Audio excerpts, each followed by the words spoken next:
அண்மை செய்தியை பார்த்துக் கொண்டிருக்கிறோம். பாட்டாளி மக்கள் கட்சியின் நிறுவனர் டாக்டர் ராமதாஸ் சென்னை வந்துள்ள நிலையில் அவர் மீண்டும் பனையூர் செல்கிறாரா என்கிற கேள்வி எழுந்திருக்கிறது. கூடுதல் விவரங்களோடு இணைகிறார் சிறப்பு செய்தியாளர் கோகுல். விவரங்களை பதிவு செய்யலாம். ராமதாசனுடைய அடுத்த கட்ட நகர்வு என்ன? தைலாபுரம் தோட்டத்திலிருந்து இன்று காலை சென்னை வந்த மருத்துவர் ராமதாஸ் தற்பொழுது ஈசிஆர் நோக்கி அவருடைய கார் சென்று கொண்டிருப்பதாக தகவல் வெளியாகிறது.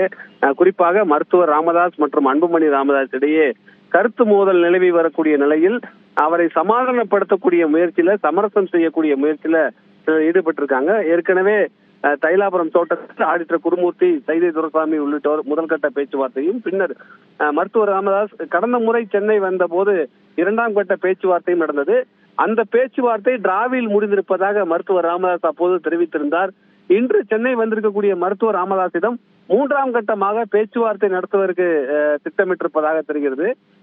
தற்பொழுது மருத்துவர் ராமதாசுடைய கார் ஈசிஆர் சாலையில் சென்று கொண்டிருக்கிறது. பனையூரில் மருத்துவர் அன்புமணி ராமதாசுடைய இல்லம் இருக்கிறது. அதே போல மருத்துவர் ராமதாசுடைய மூத்த மகள் காந்தியுடைய வீடு அதே பனையூரில் இருக்கிறது.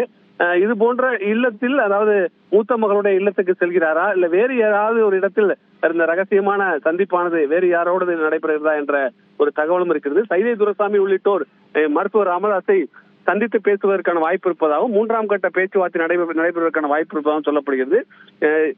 ஈசிஆர்ல இந்த சந்திப்பு நடைபெறுவதற்கான வாய்ப்பு இருப்பதாக தற்போதைய தகவலா இருக்கிறது. பாலா,